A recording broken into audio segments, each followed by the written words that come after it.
Slogan হচ্ছে একটাই, সবাইকে দেখা শেষ, ইসলামের বাংলাদেশ ইনশাআল্লাহ। সুতরাং বাংলাদেশের বিজয়ের সূচনা এই রাজধানী থেকে শুরু করব আমরা ইনশাআল্লাহ। আল্লাহর দ্বীনের পতাকা এখান থেকে উড্ডীন হবে ইনশাআল্লাহ। আমরা আল্লাহর রাসূলের জীবনকে আমাদের অনুসরণ করি বলেই একই মায়ের সন্তান আজকের চাঁদাবাজি, লুণ্ঠন, মানুষের উপরে হত্যা, রাহাজানি, নির্যাতন করছে। আরেক মায়ের সন্তান আল্লাহর জমিনে দ্বীন ইনসাফ কায়েমের সংগ্রাম করছে।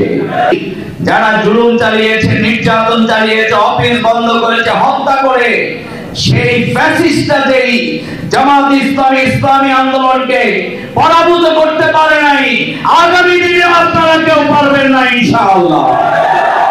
বাংলাদেশ জামাত ইসলামী কেন্দ্রীয় কর্ম পরিষদের অন্যতম সদস্য, ঢাকা মহানগর উত্তরের সেক্রেটারি জনাব ডক্টর রেজাউল করিম। প্রথম কথা হচ্ছে, আজকের এই দুনিয়া, আজকের এই সময়ে সকল মানুষ, গোটা পৃথিবী আল্লাহ রাসূল সাল্লাল্লাহু আলাইহি সাল্লাম যে ভবিষ্যৎবাণী করেছিলেন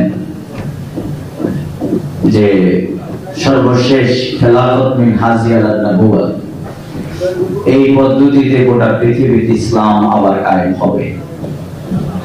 আমরা গোটা পৃথিবী সহ বাংলাদেশের 5 আগস্টের অভ্যুত্থানের মাধ্যমে আমরা সেই ইতিহাসে দেখতে পাচ্ছি। এই জন্য এখানেও আল্লাহর দ্বীনের বিজয় হবে ইনশাআল্লাহ।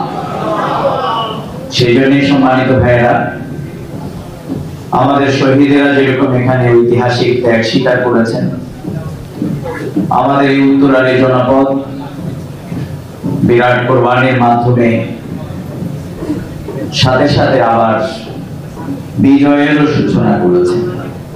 সুতরাং উত্তরার এই জনপদ এই দিক থেকে ব্যতিক্রম। যারা ত্যাগে গিয়ে যারা বিজয়ের সূচনা করেছে, আমরা বিশ্বাস করি এই ঢাকার রাজধানীতেই আমাদের সবচেয়ে যেমনি বিগত 5 আগস্টের কোরবানি হয়েছে, 2006 সালের লগি বৈঠা দিয়ে এই রাজপথে আমাদের প্রিয় ভাই শহীদ মাসুম শিপন, ফয়সাল, জসিমদেরকে হত্যা করে তাদের লাশের উপরে আওয়ামী লীগ মৃত্যু করেছিল। এই জনপদেই আমাদের আমিরে জামাত শহীদ মাওলানা মতিউর রহমান নিজামী, আলী হাসান মোহাম্মদ মুজাহিদ, কামরুজ্জামান মীর কাসেম আলী সহ আব্দুল কাদের মোল্লা, আমাদের শহীদ নেতৃবৃন্দকে এই জনপদে ঢাকায় কিন্তু হত্যা করা হয়েছে। সুতরাং বাংলাদেশের বিজয়ের সূচনা এই রাজধানী থেকে শুরু করব আমরা ইনশাআল্লাহ। আল্লাহর দ্বীনের পতাকা এখান থেকে উড্ডীন হবে ইনশাআল্লাহ। সেই জন্য গোটা দুনিয়ার মানুষেরা দেখেছে যে আমাদের ত্যাগ এবং কোরবানি, আমাদের নেতৃবৃন্দ, আমাদের কর্মীরা কিভাবে পেশ করেছেন। সুতরাং সবার আজকে স্লোগান হচ্ছে একটাই, সবাইকে দেখা শেষ, ইসলামের বাংলাদেশ ইনশাআল্লাহ। এটিকে নিশ্চিত করতে হলে আমাদেরকে নাম্বার 1, আল্লাহ রাসূল সাল্লাল্লাহু আলাইহি সাল্লাম তার নবুয়তের আগে আল্লাহ তাআলা তার ইন্টিগ্রিটি, তার মর্যাদা বৃদ্ধি করেছেন, তার অ্যাকসেপ্টেন্স তৈরি করেছেন। আল আমিন আস-সাদিক, তার অনেস্টি এবং ইন্টিগ্রিটির মাধ্যমে সব মানুষ তাদেরকে গ্রহণ করেছে। বাংলাদেশ জামাত ইসলামী আজকে তার কর্মীরা, এই আন্দোলনের কর্মীরা আমাদের রাষ্ট্রীয় পর্যায়ে আমাদের নেতৃবৃন্দ সততার ঐতিহাসিক দৃষ্টান্ত স্থাপন করেছে। আমরা যদি আজকের প্রতিটি জনপদে, প্রতিটি মানুষের কাছে আমাদের সেই দৃষ্টান্ত স্থাপন করতে পারি, তাহলে এই জনপদের মানুষের আজকের স্লোগান, সবাইকে দেখা শেষ, জামাত ইসলামের বাংলাদেশ, এটির আগামী দিনে বাস্তবায়ন হবে ইনশাআল্লাহ। আজকে আমরা আল্লাহকে সাক্ষী রেখে, আল্লাহর কসম খেয়ে বলছি, জামাত ইসলামের আন্দোলনের কর্মীরা আমরা যতটুকু ভালো, ততটুকু আমাদের দলের, পরিবারের কৃতিত্ব নয়। ততটুকু আমরা কোন বিশ্ববিদ্যালয়ে আর কি পড়ালেখা করেছি তার কৃতিত্ব নয়। আমাদের এই কৃতিত্ব হচ্ছে আমরা প্রতিদিন মহাগ্রন্থ আল কোরআন পড়ি, আমরা হাদিস পড়ি, আমরা আল্লাহকে ভয় করে আমাদের জীবনকে চালাতে হবে। আমরা আল্লাহর রাসূলের জীবনকে আমাদের অনুসরণ করি বলেই একই মায়ের সন্তান আজকের চাঁদাবাজি, লুণ্ঠন, মানুষের উপরে হত্যা, রাহাজানি, নির্যাতন করছে। আরেক মায়ের সন্তান আল্লাহর জমিনে দ্বীন ইনসাফ কায়েমের সংগ্রাম করছে। এর পার্থক্যের জায়গা যেটি নির্ণয় হয়েছে, আজকে আসুন সেই মহাগ্রন্থ আল কোরআনের সাথে, ইসলামের সাথে আমাদের উদখুলু ফিস সিলমি কাফা ওয়ালা তাত্তাবিউ খুতুওয়াতিশ শাইতান, যেই শয়তানের অনুসরণ করার কারণে শেখ হাসিনা পৃথিবীর সবচেয়ে দুর্দান্তমান মানুষ হওয়ার পরেও পরাশক্তিকে নিয়েও তাকে পালিয়ে যেতে বাধ্য হয়েছে।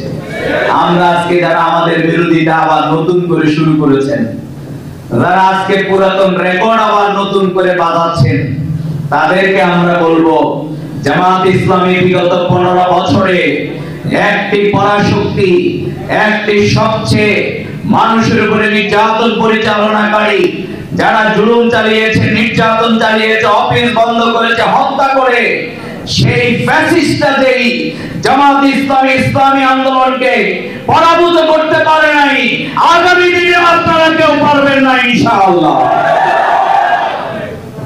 এই জন্য এই এজেন্ডা আপাতত আর কেউ ওপেন না করলে ভালো, বরং আমরা সবাইকে বলবো সবাই কোরআনের ছায়াতলে শামিল হোক, নাকি বলেন? এই জন্য আমাদের মহানগরীর সম্মানিত আমি সম্মেলন করে যে দাওয়াতের জিম্মাদারি, ঘরে ঘরে দাওয়াত, এলাকায় এলাকায় দাওয়াত, সেই কাজ আমাদেরকে করতে হবে। সম্মানিত ভাইরা, দ্বিতীয় হচ্ছে সুপিরিয়রিটি অফ নলেজ। আমরা এই সমাজটাকে আজকে যেভাবে সাজাতে চাই, আসুন আমরা আমাদের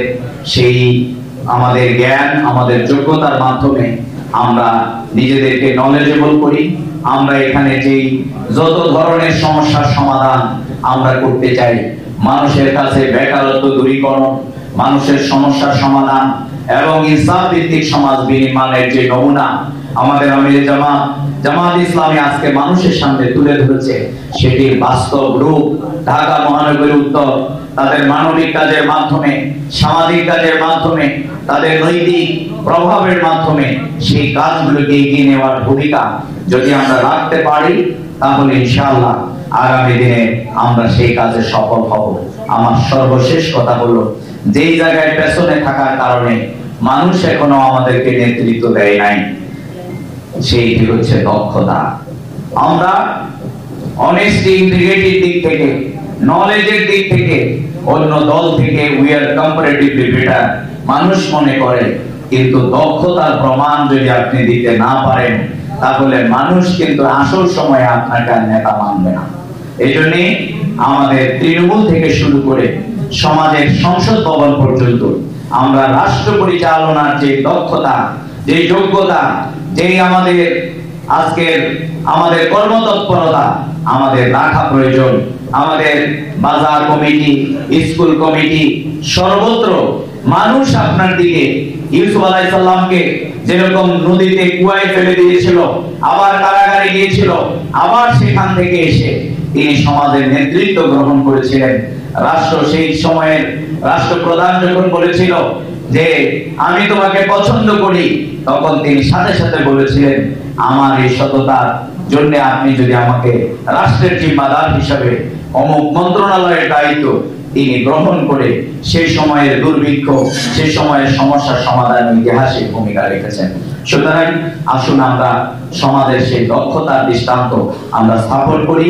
আল্লাহ তাআলা আমাদের প্রতিটি ইউনিট, যাতে করে এই ভূখণ্ডকে যেভাবে ভাগ করে দেয়া আছে, সেখানে তিনটি আমার কথা, আমাদের সততা, আমাদের জ্ঞান এবং আমাদের দক্ষতা দৃষ্টান্ত স্থাপন করে এই সমাজের মানুষের যে প্রত্যাশা, খেলাফত বিন হাজি আলা নবুয়তের পদ্ধতিতে ইসলাম কায়েমের যে মানুষের যে আশা এবং আল্লাহ রাসূলের যে ভবিষ্যৎবাণী, সেটি বাস্তবায়ন আমরা ঘটাই। আল্লাহ তাআলা আমাদের সবাইকে সেই তৌফিক এনায়েত করুন। আল্লাহর কাছে সেই তৌফিক কামনা করে আমি আমার কথা শেষ করছি। আসসালামু আলাইকুম ওয়া রাহমাতুল্লাহি ওয়া বারাকাতুহু।